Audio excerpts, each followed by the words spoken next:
মুহূর্তে বাওয়ালি মোড় থেকে এই রঞ্জ পড়ায় আমাদের বুথের একদম প্রথম থেকে প্রায় শেষ প্রান্ত আমরা যে বর্ণাঢ্য জনসংযোগ যাত্রা অভিষেক ব্যানার্জির সমর্থনে করলাম, তার শেষ মুহূর্তে আমরা জনসংযোগ যাত্রার শেষে আজকে এই রঞ্জ পাড়ায় আমাদের দলের পক্ষ থেকে আমরা আপনাদের কাছে কিছু বলার জন্য এখানে এসেছি। রঞ্জ পাড়ার সকল মা বোন ভাই বন্ধুদের, আপনারা সবাই আমাদের পরিবারের।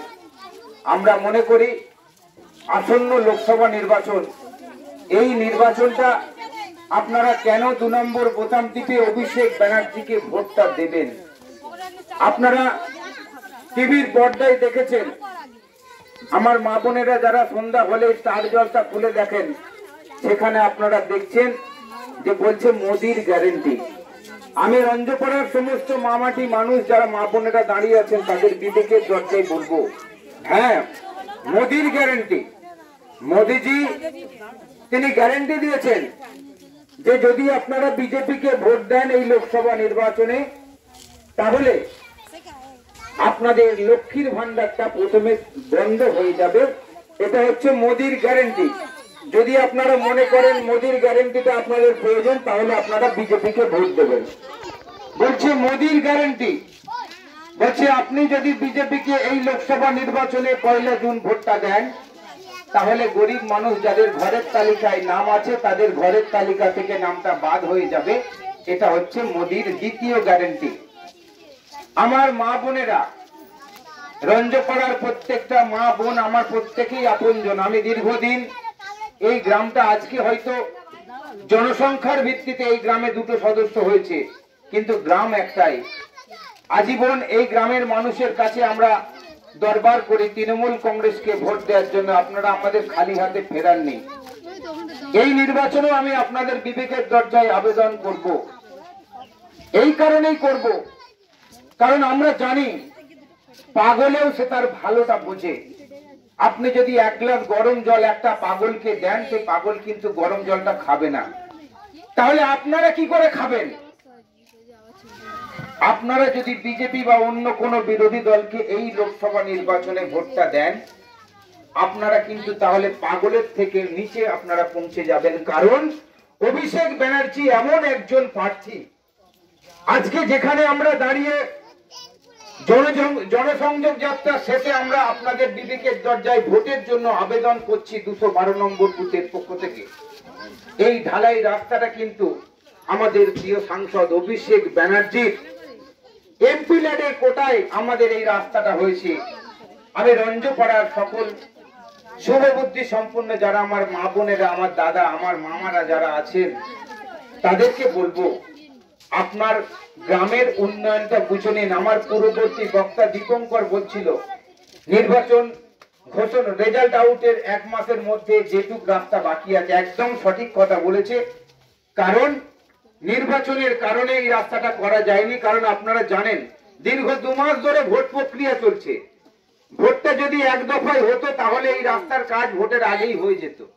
কিন্তু কেন্দ্রের মোদী সরকার, তাদের উদ্দেশ্য হচ্ছে বাংলার মানুষকে, আজকে আমরা আপনাদের দরজায় ভোটের জন্য এসেছি, ভোট প্রার্থনা করতে। কি বলে? আমরা আপনাদেরকে লক্ষ্মীর ভান্ডার দিয়েছি, আপনারা আমাদেরকে ভোটটা দিন। আমরা আপনাদেরকে সবুজ সাথী দিয়েছি, কন্যাশ্রী দিয়েছি, রূপশ্রী দিয়েছি, আপনারা আমাদের ভোটটা দিন। আমরা দিয়েছি, আমাদের দিন। বিজেপি বলছে আমরাও, তারাও নাকি দিয়েছে। হ্যাঁ বন্ধু, দীর্ঘ 10 বছর অভিষেক ব্যানার্জি আপনাদের উন্নয়ন দিয়েছে, মমতা ব্যানার্জি আপনাদের উন্নয়ন দিয়েছে। আমরা তৃণমূল কংগ্রেসের সৈনিক, আমরা আপনাদের পাশে থেকে আপনাদের পরিষেবা দিয়েছি। আর 10টা বছর বিজেপি তথা কেন্দ্রের সরকার, তারাও আপনাদের দিয়েছে।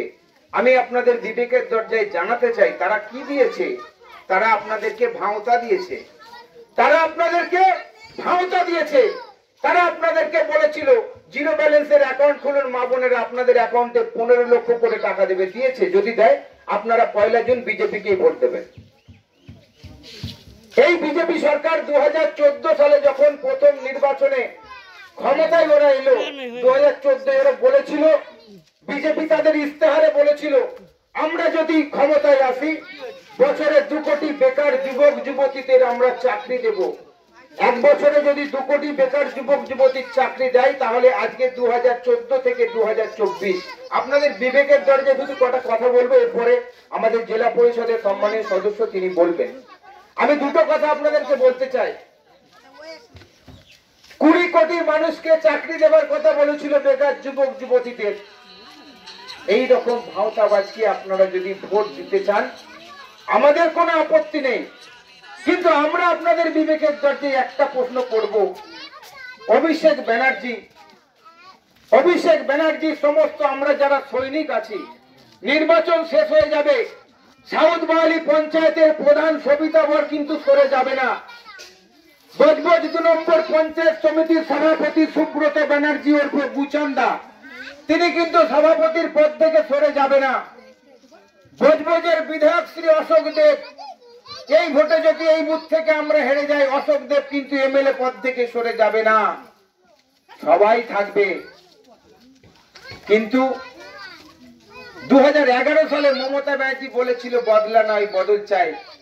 আমাদেরকে কোনো কঠিন ভাবনা ভাবার অবকাশ আপনারা দয়া করে দেবেন না। ভোটের শেষ মুহূর্তে আপনাদেরকে বলে যাই, রঞ্জপাড়ার প্রত্যেকটা ঘরে ঘরে আমার মা বোনেদের যাদের 25 বছরের ঊর্ধ্বে বয়স, প্রত্যেককে কিন্তু লক্ষ্মীর ভান্ডার পাচ্ছেন। আজকে অনেক বাড়ি আছে, বাড়ির কর্তা বাড়িতে নেই। আপনার বাড়িতে আপনার ভাই আপনার মা এসছে, বাড়িতে টাকা নেই, আপনাকে কিন্তু আপনার কর্তাকে ফোন করে আর বলতে হয় না, ওগো আমার মা ভাই এসছে, মিষ্টি আনতে হবে বাওয়ালি মোড় থেকে, আমার কাছে তো টাকা নেই। আজকে আপনারা কি বলেন? আমাদের তো দিদি আছে, তাই দিদির কথা মনে রেখে, আমাদের মানবিক মুখ্যমন্ত্রী মমতা ব্যানার্জির কথা মনে রেখে আমি আপনাদের বিবেকের দরজায়, আপনাদের চরণ তলে, আমি অনেকের কাছে ছোট বয়সের শ্রেণীবিন্যাসে আমি আপনাদের এই আবেদনটা, এই কাকুতি আবেদন করে যাব, অনেক হয়েছে আর না। আপনারা যদি আপনাদের উন্নয়ন সঠিকভাবে মামাটি মানুষের সরকার এবং আমাদের প্রিয় সাংসদ অভিষেক ব্যানার্জি আপনাদের করে থাকে, হয়তো কিছু বাকি থাকতে পারে, যারা কাজ করে তাদের কাজ কমপ্লিট নাও হতে পারে, কিছু হয়তো বাকি থাকতে পারে, সেটাও ভোটের পরে হয়ে যাবে। কিন্তু সেই সামান্য ভুলের কারণে এমন কোন বড় সাজার কথা আপনারা চিন্তা করবেন না, কারণ আমরা আপনাদের সঙ্গে ছিলাম, আছি, থাকবো। ভোট ফুরিয়ে গেলে যারা আপনাদেরকে অনেক রকম ভুল ভাওতা দিয়ে, একটা কথা বলে দিই, রঞ্জপাড়ার প্রত্যেকটা মানুষ সুশিক্ষায় শিক্ষিত। আপনারা অ্যান্ড্রয়েড ফোন ব্যবহার করেন, আপনারা গুগলে একবার নেটটা অন করে একবার বলুন জুমলা, সঙ্গে সঙ্গে দেখবেন মোদিজির ছবি এসে গেছে। আপনারা নিশ্চিত জানেন, যদি যারা জানেন না বলে দিই, জুমলা কথার মানে হচ্ছে মৃত্যু। আচ্ছা আপনারা বলুন তো, গুগল কি তৃণমূল কংগ্রেস দলটা করে? কিন্তু গুগলে আপনারা যদি বলেন যে জুমলা বললেই নরেন্দ্র মোদীর নামটা আসবে। তাই আপনাদের বিবেকের দরজায় এটা বলে আমি শেষ করব, যারা মিথ্যুক 2014 সাল থেকে যারা আজ পর্যন্ত শুধু বাংলা তথা দেশের মানুষকে ভুল বুঝিয়ে, ভাওতা দিয়ে, ধোকা দিয়ে, বোকা বানিয়ে ভোট বৈতরণী পাঠ করেছে, এবার আপনাদের আগামী 1 জুন আপনাদের জবাব দেওয়ার দিন। কারণ ডায়মন্ড হারবার লোকসভা কেন্দ্রের উন্নয়নের নবরূপকার প্রার্থীর নামটা হচ্ছে অভিষেক ব্যানার্জি, যাকে সারা দেশ বলে উন্নয়নের নিরিখে দেশের 543টা সাংসদের মধ্যে নাম্বার 1 সাংসদের নাম হচ্ছে অভিষেক ব্যানার্জি। আমি আপনাদের করজোড়ে অনুরোধ করব, আগামী 1 জুন 2 নম্বর বোতাম টিপে আপনারা অভিষেক ব্যানার্জিকে ঘাসের উপর জোড়া ফুল চিহ্নে ভোট দিয়ে এই গ্রাম প্রত্যেকটা নির্বাচনে তৃণমূল কংগ্রেসকে আপনারা দুহাত করে তৃণমূল কংগ্রেসের আঁচলকে ফুলে ফুলে ভরিয়ে দেন। আমি আবেদন করব চকেতবাটি 212 নম্বর বুথের আপনাদের বুথ সভাপতি, আপনাদের আশীর্বাদ নিয়েই আপনাদের পাশে থেকে আমি কাজ করে যাই। আমি আপনাদের বাড়ির ছেলে, আপনাদেরকে অনুরোধ করব, এই ভুলটা দয়া করে করবেন না। অভিষেক ব্যানার্জিকে আপনারা দুহাত ভরে আশীর্বাদ করুন। বাকি আপনাদের যা কাজ যেটা বাকি আছে আমরা দায়িত্ব নিয়ে বলতে পারি, দীপঙ্কর পাতলা বলে গেছে তার বক্তব্য, আমিও বলছি, আপনাদের যে সামান্যটুকু কাজ বাকি আছে সে দায়িত্বটা আমাদের দিয়ে দেবেন। আমরা সেই ফুটপাতের দোকানদার নয়, যে মেলায় রাত গাই তো বাজ গাই, রথের মেলায় গিয়ে একটা খেলনা কিনে এনেছেন, সকালবেলা দেখছেন খেলনাটা খারাপ, ফেরত দিতে গেছেন, দোকান উঠে চলে গেছে। নয়, আমরা এই গ্রামের ছেলে গ্রামেই থাকবো। তাই আপনাদেরকে আবারও বলবো, এক নম্বর নয়, 4 নম্বর নয়, 5 নম্বর নয়, অনেক নম্বর বোতাম আছে। আপনার বোতামটা যেন হয় আগামী 1 জুন 2 নম্বর। যদি আপনারা যদি মনে করেন যে আমার বাড়িতে সত্যিই তৃণমূল কংগ্রেস, মামাটি মানুষের সরকার, অভিষেক ব্যানার্জির উন্নয়ন আপনাদের পৌঁছেছে, তাহলে আপনারা 2 নম্বর বোতাম থেকে জোড়া ফুল চিহ্নে ভোট দেবেন। এই আবেদন জানিয়ে আমাদের প্রচারের শেষ মুহূর্তে আমরা এখানেই আমাদের ভ্রাম্যমান যে প্রচার আমরা শেষ করলাম। সকলে ভালো থাকবেন, সকলে সুস্থ থাকবেন। জয় হিন্দ, বন্দে মাতরম। তৃণমূল কংগ্রেস জিন্দাবাদ, মমতা ব্যানার্জি জিন্দাবাদ, আমাদের প্রিয় প্রার্থী অভিষেক ব্যানার্জি জিন্দাবাদ, আমাদের প্রিয় পর্যবেক্ষক জনাব জাহাঙ্গীর খান জিন্দাবাদ, বজবজের প্রিয় বিধায়ক শ্রী অশোক দেব জিন্দাবাদ, বজবজ 2 নম্বর পঞ্চায়েত সমিতি, বজবজ 2 নম্বর ব্লক, আমাদের সাউথ বালি অঞ্চল তৃণমূল কংগ্রেস জিন্দাবাদ, চকেটবাটি 212 নম্বর বুথ জিন্দাবাদ। সকল মামাটি মানুষ যারা এখানে উপস্থিত আছেন, সর্বোপরি রঞ্জপাড়াকে অনেক অনেক ধন্যবাদ।